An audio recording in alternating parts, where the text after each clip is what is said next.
Ya, kita langsung menyapa line telepon interaktif yang sudah ada Pak Syahril di Jakarta. Pak Syahril di Pesanggerahan Jakarta, selamat pagi Pak. Selamat pagi, Kompas. Ya. Ya. Saya melihat adanya pergeseran nilai-nilai yang dimiliki bangsa ini. Ya. Itu terjadi sejak tahun 2017. Itu bergeser nilai-nilai tadi. Ya. Nilai-nilai yang penuh dengan keimanan bergeser menjadi nilai-nilai emosional. Terus bergeser lagi menjadi nilai-nilai yang rasional. Ya. Tetapi dikuasai oleh nilai-nilai emosional. Hampir 60% masyarakat kita ini, nilai-nilai yang dia banggakan itu yang dimiliki adalah nilai-nilai emosional. Kalau kita bicara emosional, itu mereka hanya melihat pada senang dan tidak senang. Apapun juga dia menyenangkan batin dia, itu dia akan berbuat. Peduli rugi apa. Tetapi kalau nilai-nilai yang rasional, itu dia akan bergerak menuruti keuntungan yang dimiliki. Apapun juga yang dia inginkan, bila itu menguntungkan, dia akan berbuat semaunya dia. Jadi ini nilai-nilai yang harus dikontrol. Oleh karena umat beragama, ya, itu yang benarlah bahwa firman Allah itu, firman ajaran agama kita itulah yang memurnikan nilai baik rasional maupun emosional tadi. Jadi kembali kepada masalah ini sekarang ini, kita ambil hikmahnya. Ya. Hikmahnya apa? Ini gerakan-gerakan ini sudah mencerminkan hampir 60%. Jadi 40% nilai yang ada pada kita itu sudah bergeser sekali. Jadi inilah merupakan hikmah yang harus kita ambil sekarang. Hati sekarang ini. Emosional, rasional, di situ ada nilai yang paling berharga, itu nilai agama kita. Ya inilah yang menjadi motor, yang menjadi hakim untuk apakah kita berorientasi kepada akal, apakah emosional. Itu nilai agama kita. Terima kasih. Baik. Ya, terima kasih banyak Pak Syahril di Jakarta. Ibu Upi di Cipayung, selamat pagi Bu. Pagi Mas Bayu Sutiono, Mbak Putu, dan Mas Reza Indragiri. Sedih banget ini Jakarta, tempat yang crowded besar seperti itu ya, daerah Taman Sari itu. Saya tahu itu wilayah yang crowded, tapi sekali lagi saya minta tolong ke Mbak Putu sebagai di KPAI ya Mbak ya. Ya. Ini KPAI ini apa kurang personil atau apa ya Mbak? Maaf nih. Ya. Saya tanya dulu karena gini Mbak, saya ini sering di Jakarta Timur ya waktu tahun 2014 itu. Saya itu mengawal kejadian-kejadian kekerasan terhadap anak, bahkan pembunuhan. Itu nggak ada orang KPAI datang ke wilayah Cipayung, daerah saya. Saya pengalaman sendiri gitu, ngerasakan apakah KPAI ini kekurangan personil, apa tunggu gula, saya nggak tahu juga gitu. Nah kalau mengenai KPAI mungkin kerjasamanya sama BP sekolahan itu untuk preventif menurut saya. Karena kita lihat sendiri ya Bu ya, saya lihat sendiri bukan kita, saya sendiri ngalamin itu sebenarnya kejadian ini nggak harus sampai pembunuhan kalau kita preventif.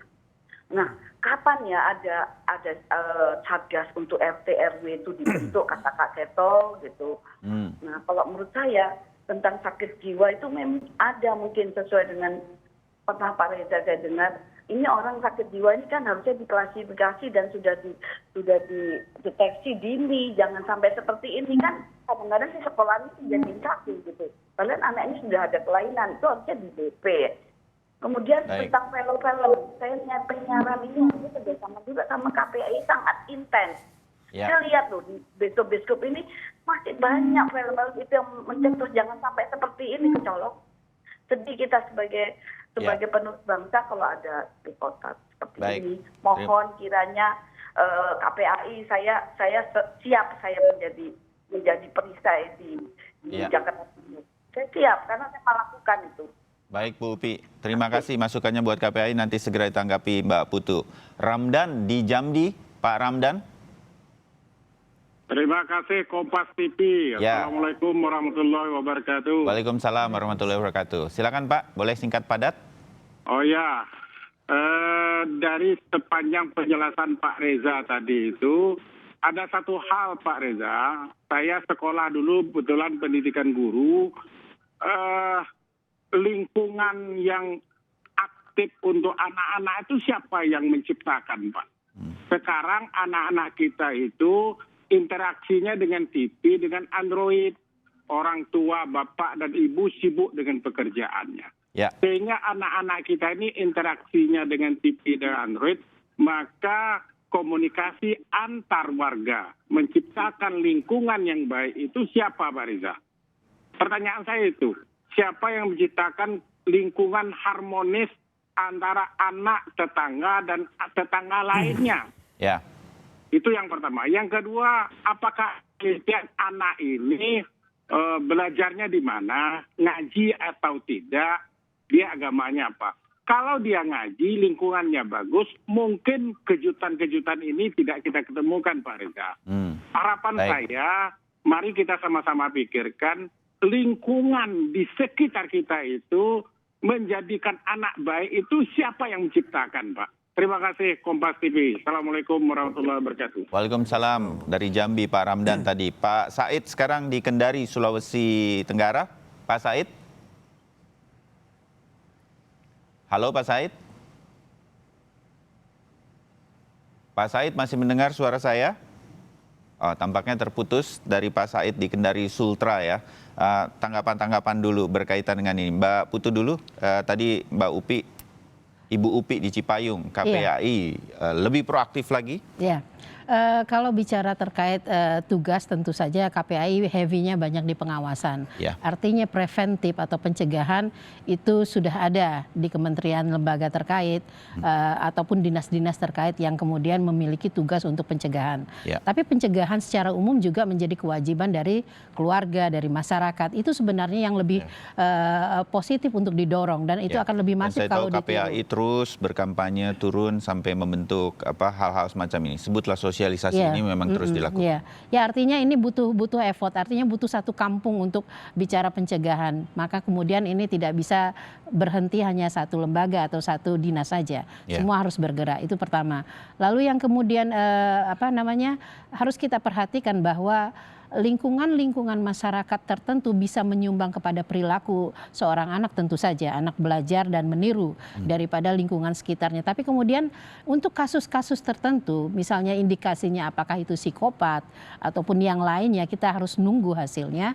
Tentu intervensi tidak bisa serta-merta dalam aspek lingkungan. Kita agak sulit misalnya bicara mengidentifikasi bagaimana seorang anak yang memiliki bawaan atau kecenderungan layaknya seorang psikopat. Tidak bisa dilihat secara kasat mata orang ini memiliki ciri-ciri menjadi psikopat atau tidak.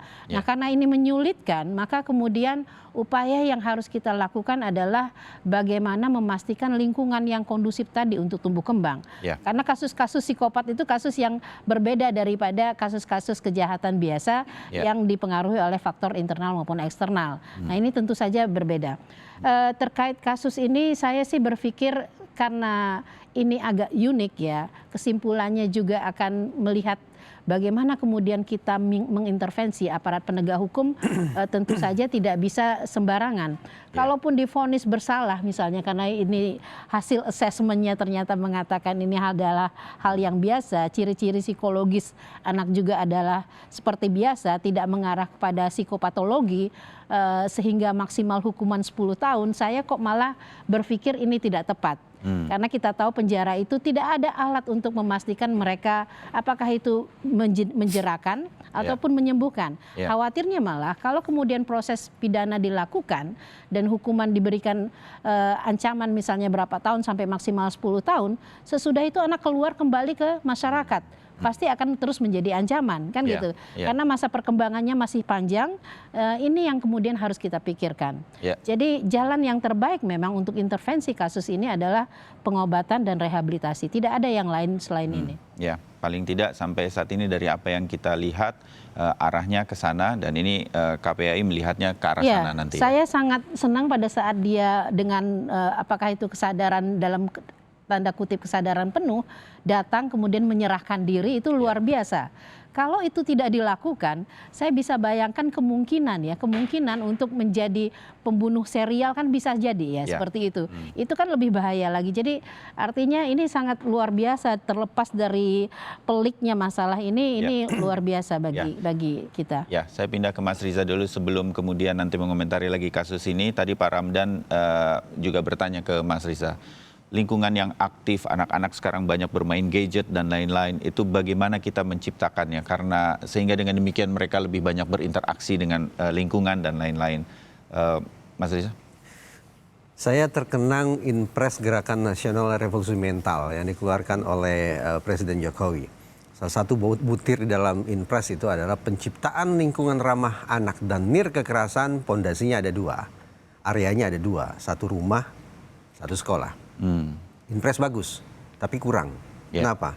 Bagaimana kemudian melaksanakannya itu? Bukan hanya itu, butir ini mengabaikan realitas perilaku kaum milenial.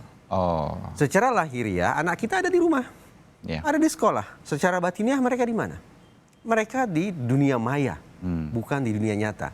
Alhasil kalau kita ingin menciptakan lingkungan yang ramah anak dan nir kekerasan, sebagaimana bunyi Inpres tersebut, cantumkan satu poin lagi yang mengharuskan seluruh komponen bangsa untuk berpikir tidak hanya mengintervensi rumah, tidak hanya memodifikasi sekolah, tapi juga melakukan rekayasa terhadap dunia maya yang caranya sekarang bagaimana? Menjadi dunia mereka itu. Ya, caranya bagaimana? Terus terang, saya hanya membayangkan peliknya luar biasa. Dunia nyata bisa ada satuannya, meter, kilometer, dan seterusnya. Tapi dunia maya bisa dikatakan nirbatas. Tapi paling tidak, dasar pemikiran ini menunjukkan kepada kita perlibatan untuk membenahi perilaku anak, menciptakan lingkungan yang kondusif bagi proses tumbuh kembang anak, itu laksana sebuah spiral memang.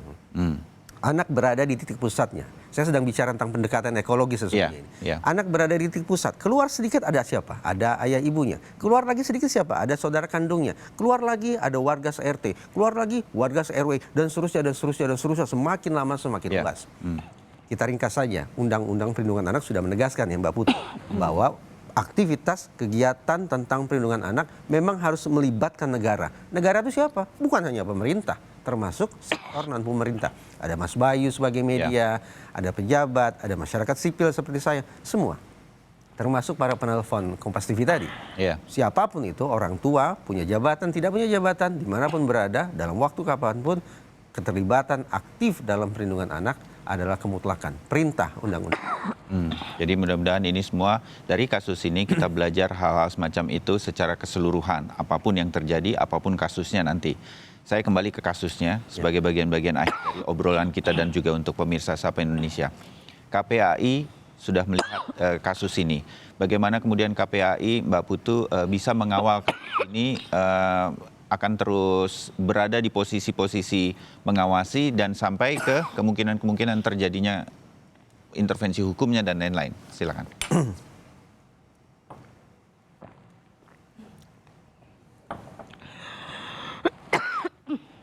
Iya, nggak apa-apa Mbak Putu. Iya. Jadi, sorry. Atau Mas Riza dulu, biar Mbak Putu nanti. Saya ingin mengomentari refleksi dari yang pertama Pak Syahril ya. Pak Syahril, nilai-nilai emosional, rasional. Iya. Pertanyaan saya ubah. Apakah hari ini generasi kita jauh lebih buas daripada generasi sebelumnya? Apakah generasi kita, anak-anak kita hari ini jauh lebih pemarah daripada anak-anak pada masa lalu? Angka akan menunjukkan demikian tampaknya. Mbak Putu akan bisa koreksi saya kalau saya keliru. Jumlah anak yang berkonflik dengan hukum semakin tinggi, betul? Kalau jumlah anak yang berkonflik dengan hukum semakin tinggi, itu artinya anak-anak hari ini memang lebih mudah lagi menggunakan cara-cara yang bertentangan dengan hukum sebagai solusi atas persoalan hidup mereka. Kalau itu kenyataannya, kita tinggal pilih 2. Kita lebih berempati atau kita mau lebih tegas. Sebagian negara yang harus saya katakan sistem peradilan pidana anaknya lebih progresif daripada kita, berhadapan dengan tanda-tanda bahwa anak-anak hari ini jauh lebih brutal daripada sebelumnya, mereka berpikir untuk melakukan revisi terhadap sistem peradilan pidana anak yang mereka punya. Arah revisinya ternyata apa? Arah revisinya adalah mempertegas, Mas Bayu. Kemungkinan anak-anak yang melakukan kejahatan jenis tertentu tidak lagi disidang dalam sebuah peradilan anak, tapi peradilan umum. Itu kan ketegasan itu. Berarti anak-anak yang melakukan kejahatan tertentu itu diperlakukan mirip-mirip dengan pelaku kejahatan dewasa. Hampir tidak dibedakan. Hampir tidak dibedakan untuk kejahatan tertentu ya. Sehingga dengan demikian anak-anak kemudian harus berpikir 2 atau 3 kali kalau mereka ingin melakukan. Demikian pula batasan usia. Kalau sekarang anggaplah yang bisa disidang umurnya, ini hanya ilustrasi, umurnya minimal 8 tahun. Ya. Tapi karena ternyata semakin lama semakin banyak anak yang berperilaku melanggar hukum, diturunkan. 6 tahun pun sudah bisa disidang, itu misalnya. Lagi, batasan hukuman minimal 5 tahun, naikkan. Ya. Jadi 8 tahun. Sekali lagi, ini tergantung kesepakatan kita sebagai sebuah bangsa. Kalau anak-anak kita hari ini menjadi, maaf, lebih brutal, kita mau pilih empati atau lebih tegas saja. Dan realisasikan dalam produk perundang-undangan yang kita punya. Revisi Undang-Undang Sistem Peradilan Pidana Anak. Ya, nah, kita lihat dari kasus-kasus ini nanti berkaitan dengan apa yang terjadi. Menarik yang disampaikan Mas Riza, tapi kita terbatas waktu. Baik. Jadi nanti kita akan sambung lagi berkaitan Terima dengan kasih. hal ini. Paling akhir dari Mbak Putu. Ya, artinya berbagai kemungkinan itu bisa terjadi. Ya. Tapi penegakan hukum saya pikir harus memiliki perspektif kepentingan terbaik bagi anak. Saya masih kurang setuju untuk punitif atau penghukuman itu menjadi jalan keluar. Maka upaya preventif itu menjadi penting, lebih penting untuk dilakukan agar tumbuh kembang anak bisa lebih baik. Baik, terima kasih Mas Riza, Mbak Putu, terima kasih, dan yang terbaik dari kasus ini mudah-mudahan pengawalan yang dilakukan, karena memang tanpa kita sadari, saya dengar dari Mas Riza, dari Mbak Putu pagi hari ini, paling tidak secara pribadi saya melihat ini kasus yang sangat unik ya Mas Riza ya. Dan mudah-mudahan ini jadi pembelajaran bagi semua pihak, termasuk bagaimana kemudian hukum kita nanti akan mengintervensi kasus ini. Terima kasih sekali lagi.